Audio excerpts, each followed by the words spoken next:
Well, I hope you all did not have that much difficulty getting logged in. I did.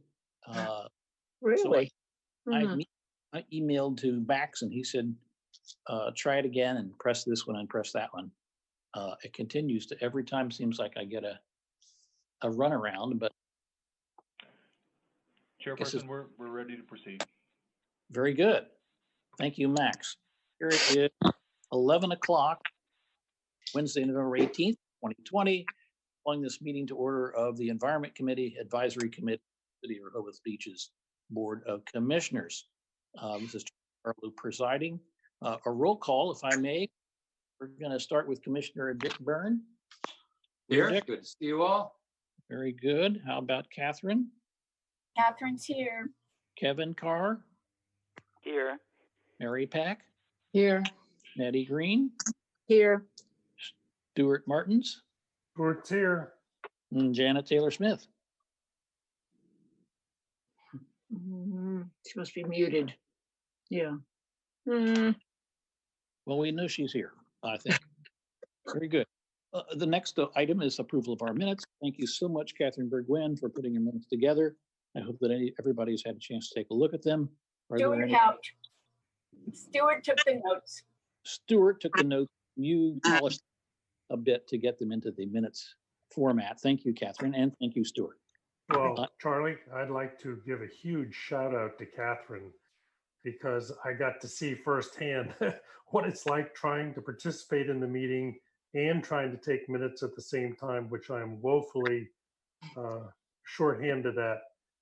So it's really it's a tribute not only to Catherine for what she does and does for this committee, but also to Ann Womack and Max Hanby for what they do, putting all this stuff on. I'd just like to take a moment and just acknowledge and be grateful for all of these wonderful people who help make us be the committee that we are for Rehoboth. Yes. Yes, I agree, Max and Ann. We thank you so much for your help. Any suggestions or improvements, or criticisms of the minutes? If not, do I hear a motion to accept the minutes as presented? Stuart, you want to make a motion? For my own minutes? Okay, I'll do it. So moved. So moved. Great. Second. Second. Any objection? Speak now. All in favor say aye. Aye. Okay, the minutes are approved. The next item of business is correspondence. You can see there we received an email Dodge, who's a well-known citizen activist here in Rehoboth Beach, and she sent us an email in which she said she was concerned about some issues. And I thought, well, those are just aligned perfectly with our thoughts on these topics. She said she was concerned about noise and emissions, lawn service machines, weed whackers and leaf blowers and such. And that she was also concerned about the promotion of native plants to replace lawn area. And I said, man, we want you on the committee. And she said, well, don't so bad. I'm very busy. So I thought that was an interesting piece of communication. Any thoughts from the assembled membership of our committee on that correspondence? If not, let's continue with our new business. Ernie Ritchie of Rehoboth is a master gardener, and we had invited him to come today. Unfortunately, at the last minute, we found out that he was not going to be able to join us today. However, I hope that we can have some discussion on the idea of pollinator gardening and tree planting ideas. I will note that I took the liberty of inviting Cindy Lovett, who's head of Rehoboth in Bloom, to join us at our January meeting, assuming that Ernie Ritchie will be able to join us for the December meeting. He's committed to that. He said yes. He said yes. Very good. Great. So Ernie lined up for December, and I'm hoping that we don't have any difficulty with January. Cindy Lovett, head of Rehoboth in Bloom. Our own Commissioner Dick Byrne is a stalwart, a hands-on savior of the blossoms here in the Rehoboth in Bloom team. Thank you, Dick. We just wanted to make sure we're coordinating and not stepping on any toes with any of the other groups in town who are working on gardening related issues, so that we're all, helping each other out, working as a team. And that's why I thought it would be good to have Cindy come. She's a real fireball, if anybody knows her already, very well organized. But it occurs to me that we should all coordinate with our tree committee they may have some thoughts about whatever we're thinking about tree planting ideas. And so we want to make sure we coordinate with the tree committee. Maybe Eric invite someone from the tree committee at the next meeting after January, the February meeting. And I'm happy to hear from other folks who have ideas on who else we might invite to the Sussex Gardeners or someone else to see what wisdom or projects they have that we know about some. Any thoughts or suggestions there? How about SOLA 3? Anybody know them? You want to invite them to come? Sure. How about the Lewis and Bloom? I mean, they've really done a lot. Yes. Yeah, I don't know if they'd be willing to come and join us, but I mean, they've won awards and seems like they're doing. That's a Now, great. I'm just curious, you know, what Rehoboth and Bloom, what little I know is that they often do things that aren't really permanent landscaping. They just kind of put little flower boxes and things around town, or do they do more than that? I mean, I don't know that they're really, I'd like to know more what their thing is. And also, I wanted to say, unfortunately, that Heather's not here, that she had already started last year trying to figure out the pesticide issue in Rehoboth, and had asked to see, you know, what was being used by the city. And so that's kind of a separate, you know, you can kind of separate that out as a different issue. But she was kind of started that, got us somewhere down the road on that one. And I don't know whether she got that information, but she asked to see it. And then, you know, the other issue is the city itself is going to be doing landscaping that, you know, they should consider native plants and environmentally friendly landscaping. So that's kind of where we wanted to propose something like that for the city. If they're going to be spending taxpayer dollars to put plants in, maybe they should do it environmentally friendly. But then Rehoboth and Bloom seems to be a whole separate effort of volunteers. So where do they fall in? Yeah. Dick. Charlie, I could make a few comments I think are relevant to the past several comments. One, I think it's a very appropriate topic for this group to be discussing. And I think before you get to any recommendations, I think doing the kind of research that you're just beginning to do and listening and dialoguing with some of the other groups that also have a similar interest is critically important. So one item that's helpful is that I sit as a member of the Mayor's Advisory Committee on Trees. That committee is chaired by Commissioner Susan Gay, but I'm a member of that. I've been on that committee for 3 or 4 years now. I'm also a lead volunteer with Rehoboth and Bloom. So I think designating some agenda time in the future for each of those groups to speak and dialogue with all of you would be very helpful.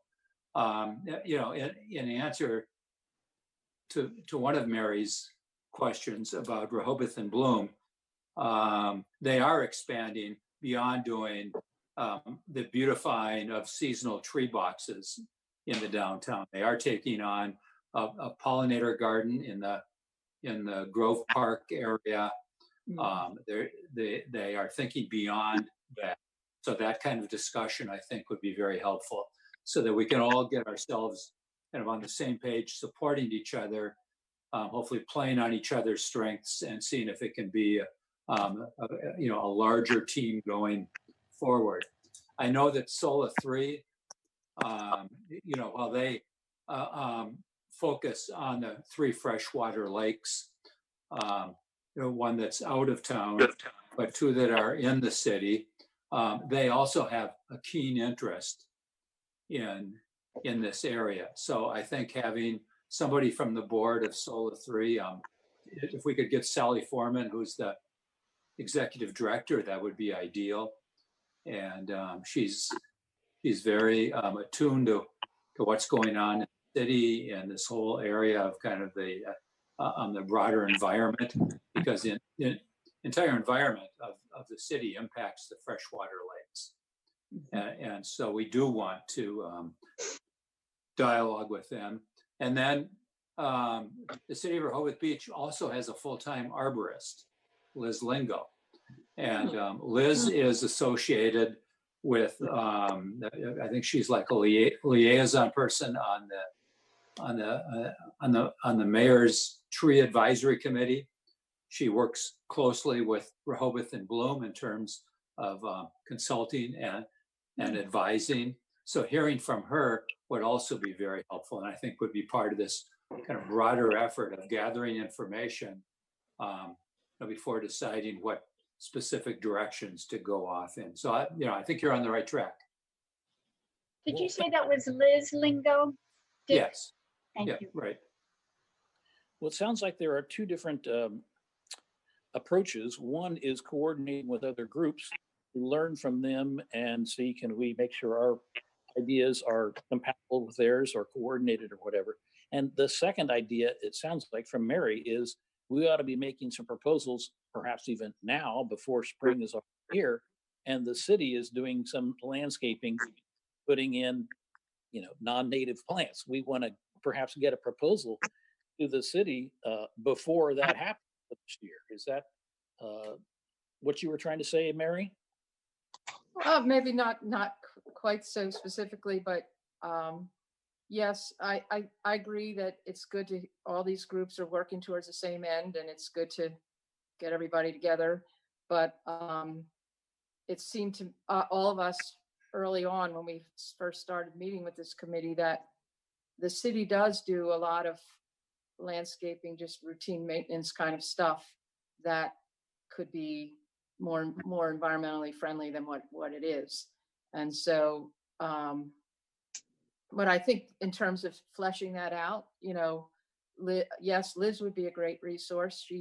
She has a native tree list that she, when they apply that to property owners. I don't know if they apply it to the city itself, but if somebody's wants to remove a tree in Rehoboth, they have to go through her and replace the tree with native trees on her list. And there's a lot going on around trees. We have, I think, 2 different groups of city committees working on tree issues. But that's what regulating the private property owners. But the city itself has a lot of common areas where they do whatever they want. So, and it's not just trees, but, just planting types of flowers, the choices they make. I don't know what policies, if any, the city actually has for landscaping. So it'd be good for us to find out who makes the decision, like in the circle around, the circle, who decides what kind of flowers are in there, and or the grassy areas and things like that. Good So point. that's what I was suggesting. Yeah. By talking to Liz and to these other groups, I think it would answer a lot of those questions before you formulate some kind of recommendation going forward. Eddie? I after this meeting with Newark, and I know this is kind of off on another subject, but it seems like there was a feeling that we should kind of go back to square one and get our mission statements together and then let things fall where they fall. And sometimes I feel like we're just taking in more and more and more and accomplishing practically nothing because we're all involved in everything. And maybe, like we just about had things going with plastics, and then COVID happened. And now we're getting off on this. And I don't know, are we ready to do what they suggested? It seems, or do we want to do that? Do we want to kind of organize ourselves so we can actually work with people and actually know what direction we're going in? It just seemed like we were thinking maybe we should go back to square one. I don't know. It's Nettie, just, let me apologize if I've seemed disorganized in our presentation of ideas. We had a number of different areas which people were interested in, and I didn't want to shove anybody off to the back burner. But that sort of look like everybody's on the front burner. no, And- I don't want to be on the back burner, but I'm just wondering if we need to say what we're about. We're about this, we're about that, we're about the other things, and maybe divide up into different work groups about these things and relate to the different things rather than just taking on more. Maybe I'm just coming from left field or something. I don't know. Well, there's nothing wrong with it. Got a lot of nice things out there in left field, so we're glad to have your ideas, Nettie. But as I see it, we've got 4 major areas we've been looking at. We got started on the plastics, but then we got started on the 5G. Thanks to Heather's excellent energy, enthusiasm, and research. And the 5G issue, as we will find out in a minute from Dick, is coming to a final phase or resolution. So maybe that one of the 4 major topics may be dropping off the front burner, if you will. If there are other things that flare up amongst the 5G issues, we may bring that back up again and discuss that some more. But I think it'll be taking less of our time and attention in the near future. But of the 3 remaining things, they are single-use plastics, which Stuart has been working on with me and Dick very nicely, and we're hoping to get something finalized there so that then we would have the 2 other issues that we have been thinking about. One was the climate action plan, which we had the nice folks from Newark, Delaware advising us on, and the gardening, native plants, friendly ideas. So one would hope that we can do some work on each of those 4 so that we're keeping the pot boiling, if you will, in the front burner, back burner analogy.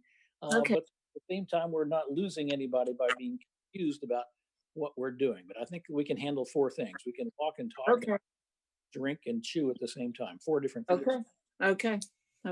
Thank you. And I think we also found out early on that if we try to break down into subcommittees, it's actually, you end up with a lot of FOIA issues and plus there's most people on this committee, which isn't that big, have this interest in most of the issues anyhow. And so, we can't, under state law, we can't just get a subcommittee to do their own thing without going through all the public notice and comment and having public meeting anyhow. So thank you, Mary. Thank you. Yeah, that's helpful to see that. Yeah. Well, it sounds like we may not want to devise any proposals for the city, which is our normal means of making recommendations on pesticides, for example, or on flowers to put around the traffic circle, unless maybe we get Liz Lingo to come and answer many of our questions about this. Do you want to try to squeeze her in with the front of the coming December meeting, or do you want to delay some more on that, or what do you think? Well, that was an outpour of emotion. I'm thinking, wait a minute, I'm not on the spot thinker. I think possibly yes, to get answers to the questions, but I do appreciate what Nettie said. I wasn't at that meeting with Newark, but what certainly came through with the notes is their recommendation that we have a vision and a mission statement. So do we have that? Do we have our vision and mission statement? Because that would be helpful for us to submit to people when we're asking them to come present or this, that, and the other. Why we're combining forces. This is what we see as our committee, what we think we can contribute to the, all the other committees that are happening. And I will be happy to resend the current mission statement out to all of you after the meeting today. you know, Thank It's the mission statement that established this committee. It's the mission statement that a number of us fed into back when we were an informal discussion group. And it became the formal proposal that went to the commissioners and mayor great. and formed this committee. And it has been reiterated several times now to the commissioners. So I will send that back out. And just one last question about that, Dick. Is it a long one? Can I just put that at the top of every meetings so we don't forget? That's what we did at the Children's Institute. When you had a meeting, here was the mission statement, because it's easy. Sure. to lose track. That's helpful. Sure. Okay. Yeah, Charlie, I see that Stuart has his hand up. Go Yeah, ahead, Stuart. we came up with a mission statement very early at the first couple meetings we had, even before we were an official committee. And one of the things we do at the Boys and Girls Club is we read the mission statement before every board meeting. So maybe just with the questions just came up here, it is very short. And maybe, Charlie, that it's something that you should read as our chairman, read it before every meeting, because I think it puts it in front of us and keeps it in front of us, and also any citizens who are listening in. This is what we're about as of right now. Yeah. I guess Notes. one Go ahead. Go ahead, Nettie. one more thing, and maybe it's just my simpleness, my simple-mindedness. I think reading, having this in front of us all the time would be very helpful. But I'm kind of a cause and effect person, and I don't see, and I know we are an advisory committee for the commissioners, but I don't see much difference. Maybe that's what I'm saying. I don't see concrete difference that we have made other than advising. There's been, it's just, we're advising this, we're advising that. And somebody walking through Rehoboth, would they even know we exist? Would they even know that there's been any difference that we've made? Have we accomplished any of our missions? Nettie, let me respond to that. I don't think we've accomplished as many missions of our portions of our mission as I would prefer, but a lot of that I think may be due to the fact that we got slowed down by the COVID-19. Correct. We don't have 2-hour meetings. We only have 1-hour meetings now. So Right. in a handicap, but I'm hoping that we will have some clear demonstrable progress being made, especially when we get our single-use plastics recommendation out the door. If that reduces single-use plastic trash in our city, people will be able to look at that and say, see that environmental committee accomplished, didn't they? Right. And I think that we can take some pride in noting that there was some progress made on 5G, thanks to Heather's and our activities. Dick will inform us about that here in a few minutes. But let me say, Dick had asked that we, and I think it's a good idea, have a time limit on each one of the discussions so that we don't run out of time. We spent a few minutes here, I think, talking about the gardening and pollinator stuff. Should we conclude our discussion by saying that we want to invite Liz Lingo sooner rather than later to tell us what it has planned, what their criteria are, or something like that? I say yes. Okay. I say yes too. Great. Well, sounds like we've got lots to talk about in this area and lots of people to coordinate with. So this will be an ongoing saga. Hopefully it'll come into fruition to make something actually concrete happen without too much further delay. But we don't want to rush it so fast that we haven't considered all the things we ought to consider. I sort of sometimes like to think that issues can sit there for a while and saute in their juices. Maybe it'll cause some other people to come forward with some other ideas they hadn't thought of. I want to give people plenty of time to consider the different issues we're doing. Nettie, again. One more thing.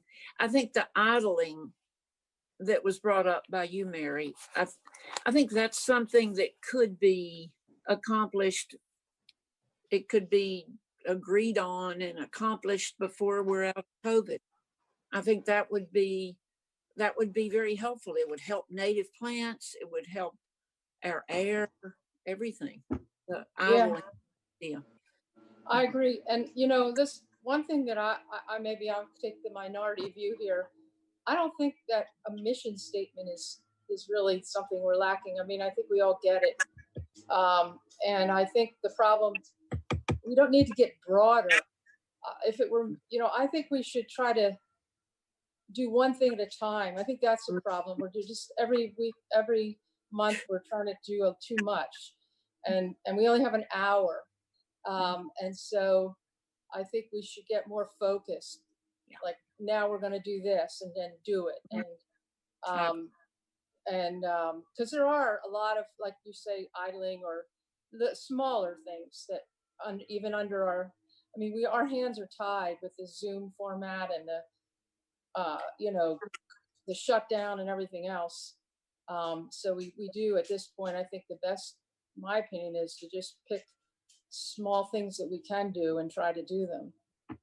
Well, I think that's sort of what we're trying to do here. Yeah. Some things, we're not taking on the world, but I think we're trying to make some progress. Maybe I could ask I ask for final comments on the gardening and pollinator-friendly approach before we move on to the 5G discussion.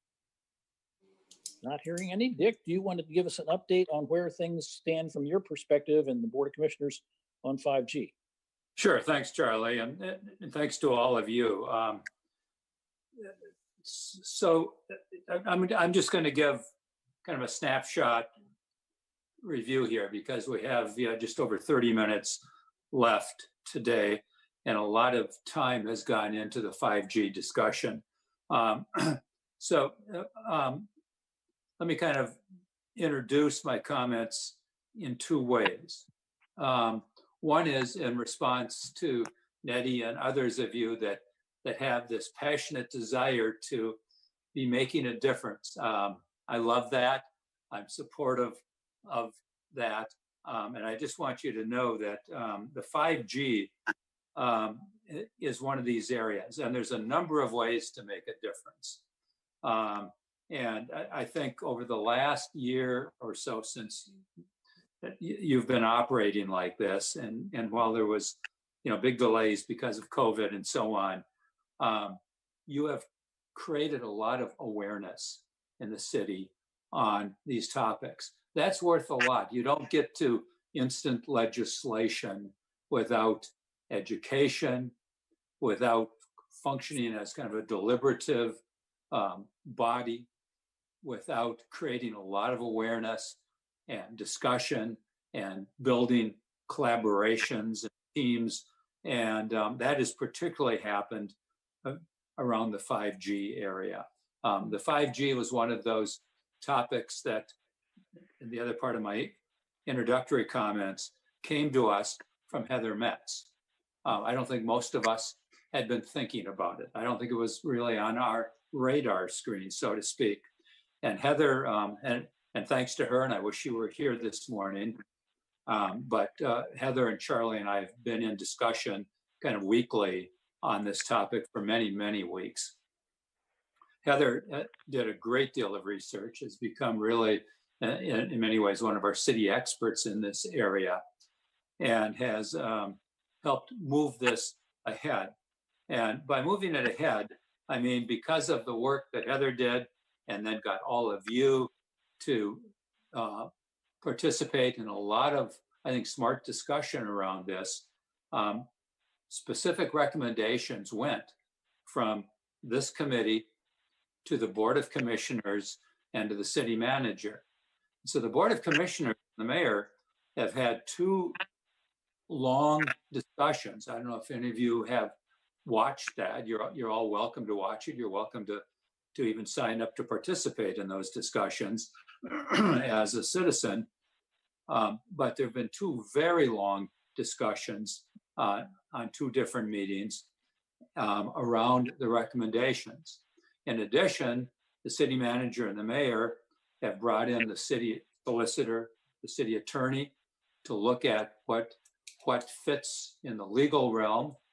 The city manager and the city mayor have reached out to a legal consulting group that specializes in this area of infrastructure that the city has had an ongoing contract with to advise the city, because, you know, obviously all of us don't have that kind of expertise in this specific area to understand all of the federal rules and laws, and then to be able to have appropriate discussions with representatives of AT&T and Verizon, et cetera, et cetera. So all of this has been happening over the last 2 to 3 months. A lot of time, a lot of expenses, a lot of dialogue has taken place. And it's because of what you as environmental committee triggered in our city. Now, have we achieved the results that of getting all of those recommendations to be recommended and approved? No, but it's created a lot of awareness, a lot of discussion. And so I'm not going to go over that long list. Hopefully, you know, those of you that have the interest have looked at the 10 different recommendations that came from your committee, led by Heather. Hopefully you've looked at the city manager and her team in terms of what actions they have recommended back to the city commissioners and mayor. And that, again, is based on her consultation with one outside attorney that consults with the city solicitor, and with the Cohen Group, which is a legal firm that specializes in this area, as well as discussions with a representative of AT&T and Verizon. And so some of those recommendations are being recommended, and some are not. And so it's not a final approved document yet. It's coming back to the commissioners at least one more time for some more discussion, and then there will be a vote, probably in December. Now, the other interesting thing is that the City Planning Commission has also become involved, and that's a big deal because they are one of the city committees that operates with a legal provision from the state. In other words, every municipality has a planning commission that does work, and their work becomes legal recommendations or becomes the law in a city. So they last Friday afternoon at their meeting, and again, that's a meeting that you could have gone onto Zoom to observe, had a long discussion on 5G. And they had looked at all of the recommendations from the Environment Committee because they also have an interest and a concern in the infrastructure of our city, what that does to our neighborhoods, what that does to our business areas, the impact on the boardwalk and the beach. And so they charged themselves to go over these recommendations, and by the end of this month, to make a written report to the mayor and the commissioners that is also feeding into this, so that in December, there will yet be next discussions on behalf of the commissioners. So, you know, yes, it takes a lot to move things along, but you have made an impact, and I've been impressed by this. And so that's where it's at. Nice. Right now. And if you want to discuss further, we can. I am watching the clock here on my wall, and you've got a lot left. But I think that in terms of a very complex topic, a topic that is controversial, a topic that is in the courts in some areas, a topic that has gone through some courts, and one of the federal jurisdictions did make a big ruling about a month or so ago on this, and there will continue to be. And a topic that, if you've been reading the Gazette, both Lewis and Dewey Beach are also having very serious discussions and debate about. And you have triggered all of this. So, that's, a way for me to congratulate you to say that's an impact. Because nobody was talking about this when you started, when Heather brought it up, or very few were. And if they were talking about it, it was in the shadows. It wasn't public. Now there's Thank you become a for lot of that. transparency. That's to this helpful. topic. Thank you for the attaboy, Dick. We appreciate it. Everybody likes a pat on the head. Any questions for Dick? A quick comment, if I may. The good thing about what you just did, Dick, is it highlights what we need to remember, that just because we make recommendations, there's a whole process that has to occur afterwards, and that we don't always know about. So that's important for us. Thank you, Catherine. One thing that I forgot to mention is that one of the significant responsibilities of the Planning Commission is to pull together every 10-year strategic plan for our community. That also becomes a force of law because it gets submitted to the state. Ours will be submitted to the state no later than next July, and then that becomes the strategic plan for the city of Rehoboth Beach. There will be information that comes out of all of this from the Planning Commission and the various entities that they work with, also in terms of future recommendations. So there's numerous ways to say that you're making an impact and you're making a difference. And does the average visitor walking down Rehoboth Avenue see that? No. But I'm not sure that's our goal. I think our goal is to make sure that things are happening that are real. Mm-hmm. Great. Charlie? Yes, Dick. Yeah, I'm just going back to you as the chair. Yes, I'll take over by concluding by saying, look, we didn't get everything we wanted, perhaps, but we got several things, and that's good. I mean, when you sue for $100,000 in hopes of getting $10,000, at least you got that's good. So I think we made some progress, and I agree with Dick. We should be proud of our efforts. We came off looking professional and courteous at the same time, which is the way I hope that we continue to appear to anybody who's looking at our good work.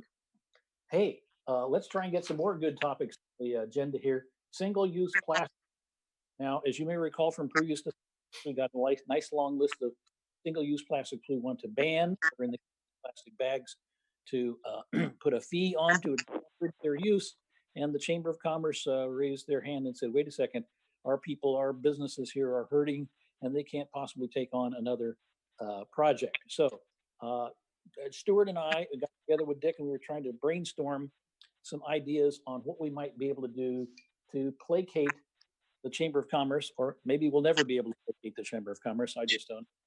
Of course, Rehoboth Main Street is with us 100%, but we were thinking that if we were flexible in the start date for the program on single-use plastics, that might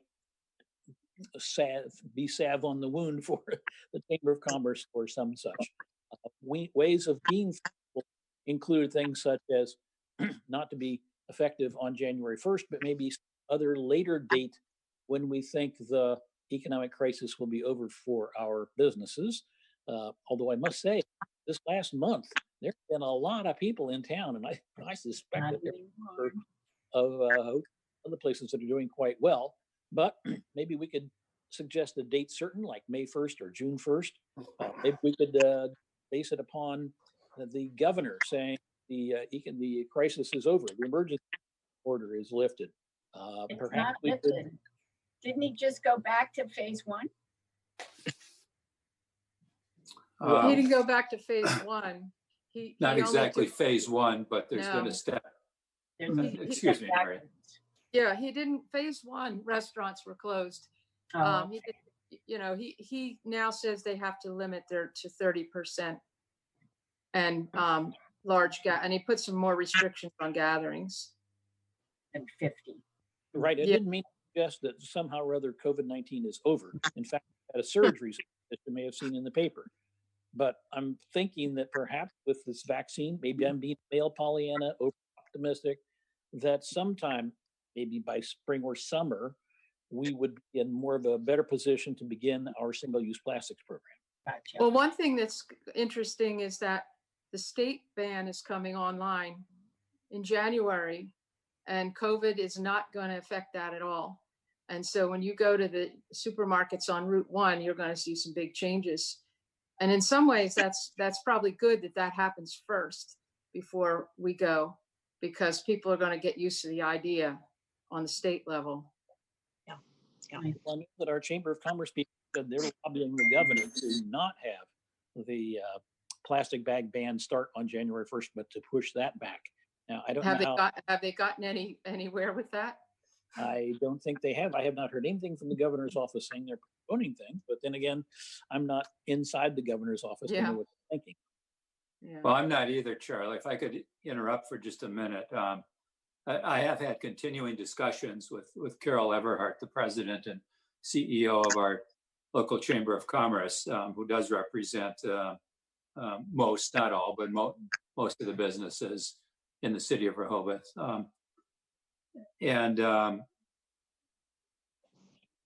While they are, her board is supportive of this direction, timing is everything. And so I think Mary just made a really good point.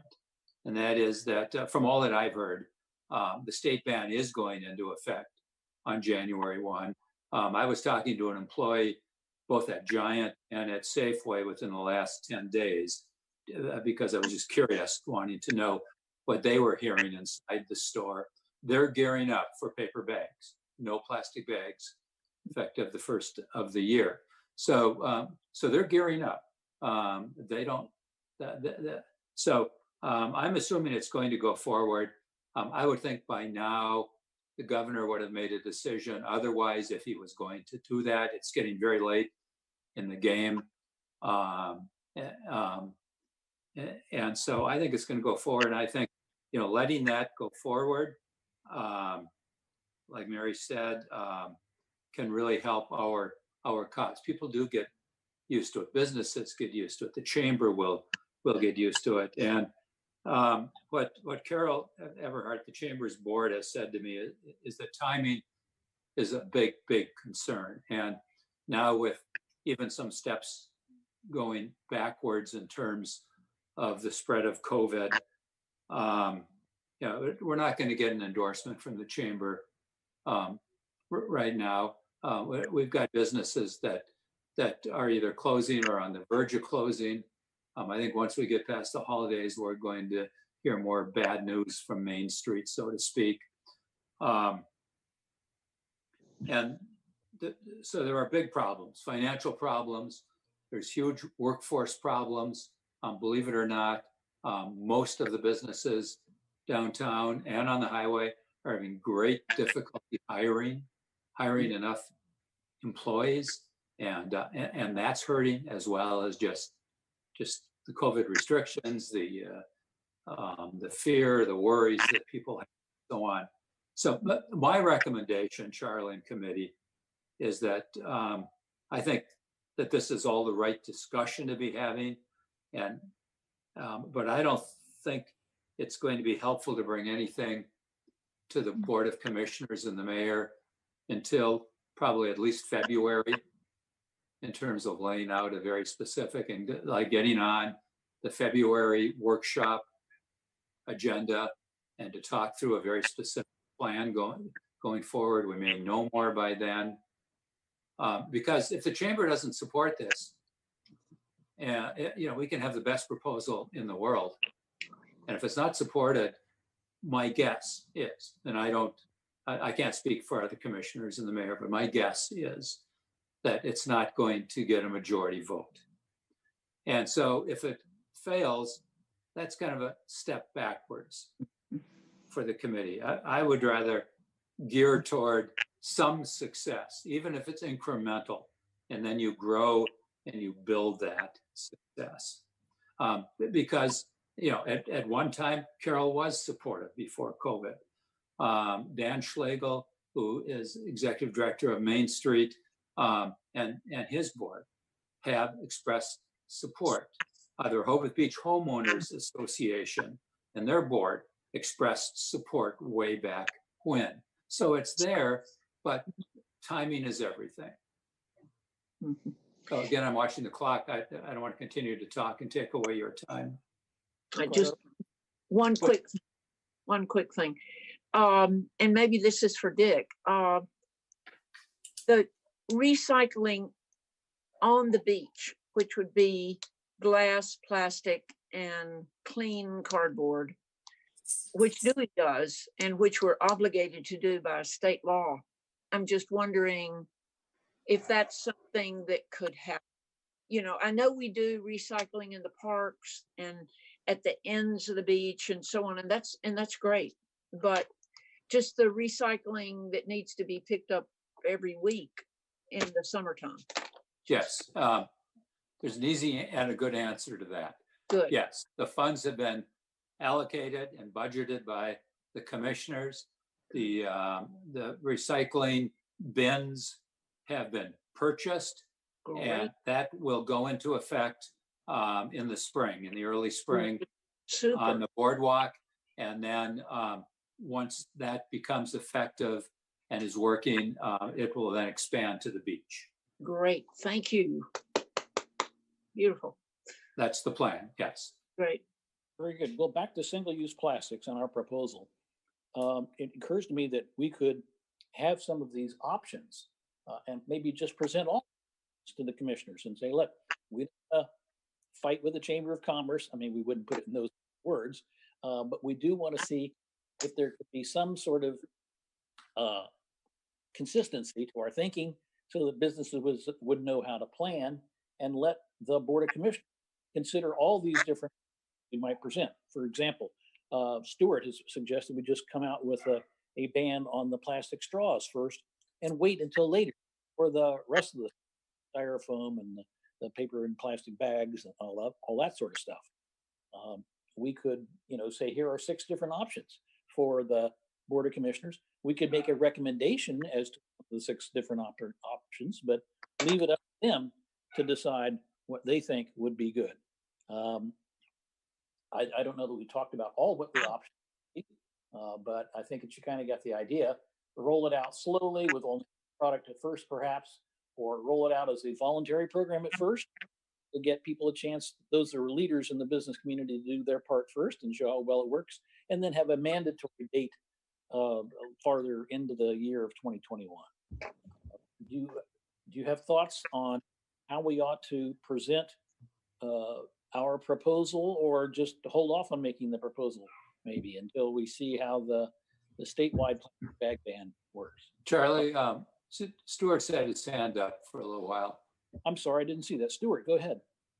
I want to preface this remark by, out of respect for Carol, in the conversation we had with Carol, Dick is right. She was on board when we presented to her committee down at the hotel down there in Rehoboth, and they were very pro this thing before. This was right before COVID hit, and in further discussions, the most recent one just a couple of weeks ago, she said some of her businesses are not going to survive, and she really has her hands full. So out of respect to Carol, I am opposed to us throwing the whole thing back at her and saying, you pick what you want, or to the commissioners, out of respect to them also. But to some of your comments, Nettie and Mary, maybe just take my proposal, as Charlie started to outline, is just take something that is maybe non-controversial. And what I've been looking at this, looking at all our notes for over a year, and I want to throw up this question for the group right now. Is the Environmental Committee would recommend eliminating plastic straws in Rehoboth Beach in favor of compostable products. The Environmental Committee recommends food establishments put tabletop signs on tables educating the public about the benefit to our ocean, our most precious resource, and our marine life of not using plastic straws. Studies show such signs may eliminate up to 80% use of total straws in total, thereby reducing the cost of our restaurant establishments. So what you see in that statement, the education starts, and as Dick has just enumerated, there's a number of businesses that will not survive this. So the other part of this statement is recycling is not the answer. as many are starting to realize the increased costs to the public of recycling. There's a huge cost by having these bins and having the people pick them up separately. The ineffectiveness of it and the hopes fed to citizens by the oil and gas industries. This is an NPR report that's been on NPR for quite a while, and there's a number. I don't want to educate people about that. And then my feeling is not being a proactive steward of our environment is absolutely akin to environmental suicide. So the straws saves money, it doesn't cost money. And to Dick's point, these businesses can't afford any more costs. They can't afford a comprehensive plastics ban, which would be the way to go. It's not in the cards until the public can come back into our restaurants and our facilities. And I just Stuart, I'm glad you said that. let me just finish. I have a sign here from Stan Mills that Stan sent us a sign from Lito's Pizza in Ocean City, Maryland on January 31st, 2020. And it's the sign that you put on the tables saying, "Save our oceans, biodegradable straws are available upon request." So straws are only available on request, thereby saving our establishments money. This starts the education for all the rest of the plastic. So there is no appetite for a total plastics ban, just like Dick enumerated. Charlie has kind of hinted at it too. I don't think that is an answer, and it would be detrimental to our efforts. Mary. Yes, before you even said that, the first thought I had was, if we wanted to do the easiest thing, it would be straws. And for all the reasons you said, Stuart, that it doesn't cost them anything. And yes, I support what you say. I think that's definitely a good idea. It actually saves money because Right. the compostable straws are more expensive, but when you put the signs up educating people about plastics in general, and your amount of straws put on tables goes down by 80%, there's a substantial, it's not a big dollar item. A straw is 1.5 to 2 cents a piece, a plastic straw. So a compostable straw is about 3 or 4 times as much. But if your straw use goes down by 80%, not only does the amount of plastic that's going into our landfills, the straw is one of the items that gums up the machinery also. That's the cost. When you have to stop a machine and restart it, that is the human cost that we cannot, that a little place like Rehoboth, we can't afford. Delaware can't afford that cost. Yeah, and also a lot of times it's just a mindless thing. You know, I find I don't want to use straws, and they come out before I remember to tell them I don't want a straw. Yes. And so if you just put it as on request only, even if you don't even make them to get the compostable straws, if you just say a rule, straws on request only, that would bring it way down, as you said. Great. Thank you, Mary. Any other thoughts from people who haven't had a chance to speak up yet? Janet Taylor Smith, are you still there? You want to give your thoughts? I think Janet's been having trouble with audio. I've gotten a couple of emails from her, so I think she's gone. Kevin, you got a dog in this fight? I'm just for this the signs that say straws on request only. I think that's a good place to start as well. Stuart, did you have a date that you wanted to start your program education? May 1st. You got to give the winter time, and you got to give the establishments a chance to get rid of their supplies of plastic straws. Any other thoughts on plastic straws or single-use plastic generally? I'm not going to. Yeah, Charlie, then, this discussion all makes good sense to me. I'm 100% supportive. So the next action step would be to formulate what Stuart's been talking about, what Mary and the rest of you have been talking about and are supportive of, into a statement that can go to the Board of Commissioners at one of the upcoming workshops.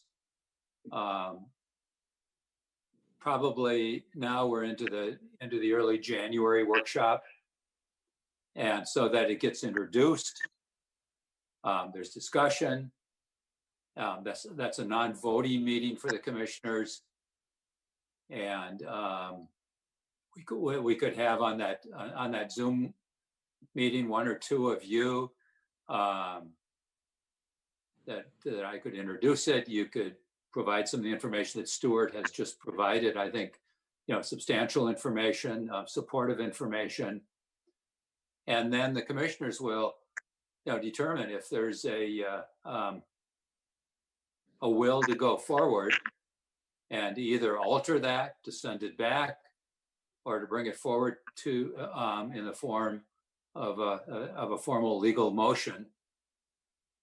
And I think that would also give time, Charlie and Stuart, to talk with the Chamber of Commerce again and Main Street, to let them know what's coming up, so there's no surprises. I think the more and earlier discussion there can be where there's no surprises, the better chance there is of getting broader support in the community. And then going for a May 1 or a June 1 kind of a date. And I think, that's a step forward. It's incremental, but hey, it beats where we're at right now as a community. And I think if we can do this, we can also model for other municipalities around us, maybe for Sussex County even, to go in this direction. Charlie, it's all yours. I'm watching the clock. Got about 4 minutes left. I was just going to ask Stuart or others, if you do any research at other cities or counties or states around the country that have banned plastic straws, that might add to our body of research that accompany our discussion or our presentation. If we can count on that in the near future. But it sounds to me like we're boiling our ideas down to a crystallized proposal like Stuart was putting forward. Let me ask if I could maybe have us vote on that so that we know where we're at and have discussion on that amendment, on that vote, and then pass it. What do you think? Is there a motion to accept Stuart's proposal for the May 1st date of plastic straws only with educational campaign before then? So moved. Great, thank you. And is there a second? Second. Excellent, thank you. Any discussion further than what we've had already? So just for the notes, that proposal is going to say straws on request only. And that's where we're going and how we help the businesses get that set up. Okay. And I would think between now and Charlie, the December meeting for this group, that Stuart and you, or however, less than a quorum, can on email put this into writing so that you'll see it at the December meeting. You can't vote on it before then. You can't communicate with all of you before then for the FOIA aspects that Mary was discussing earlier on another topic. But I think that's a way to go forward with this. Charlie, that commissioners workshop in January is January 4th. I could go forward to the mayor and get this on that agenda.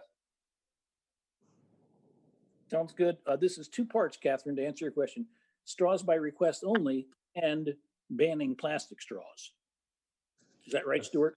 Yes, that's correct. Okay, thank you. So we're going to have another motion on this according to Dick's suggestion. So I won't call for that. I see we have 2 minutes left before the hour is over. We're just going to draw your attention. Sustainability plan or draft proposal on climate action. If people have any reactions to that, let me know. I had a second draft, which I had intended to append to your paperwork that comes our way, which does, I got the wrong file, I'm sorry, which does incorporate the suggestions from our Newark, Delaware, talking about a vision, not a mission statement, talking about a vision, inspiration. Do you remember those two key words that they brought to us the last time they were speaking? That was sort of, if you will, packaging, and I will get that out to you once I finish the computer before not too long here, and we can discuss that. Included in that can be some early wins, like stopping idling, and we can at the same time have a comprehensive climate action plan or sustainability action plan, which would be a lengthy or more in-depth input from the citizenry and careful planning on all the different parts. But we ought to have some early wins in there, like the idling. You all know that we have a statewide law that bans idling of large trucks. I didn't even know that myself till the other day, but our proposal would probably be to ban idling of smaller vehicles as well. Yes, we've talked about that, Charlie. Good. Thank you for reminding Yeah. me. We Yeah. had that. Because somebody said, well, don't we already have a state ban? And I said, yes, only large trucks. So Okay. would help to do in the city, all vehicles. All right. Well, there are some large trucks that do come into Rehoboth. They often idle. So if the state law on the books now were to be enforced, that would be good. But I don't think that happens all that much. Well, you know, I think that in Rehoboth, and this is just my random observation, but the big trucks aren't really the most frequent violators that I've observed. The smaller work trucks and landscaping trucks seem to be the number one. And the other day I saw city streets department truck and I was like, do I have the nerve to confront this guy or not? And I decided not to, because I'm not really a confrontational person, but yeah. So even the city is and their own trucks are idling all over the place too. Well, let me say it is 12 noon, and I express my appreciation to each and every one of you fun people. I look forward to this every month, and I think we're a dynamite crew. So big kisses to everybody. Can I just, before we end, clarify something? I thought we were not banning plastic straws initially. I thought the recommendation was that we would just say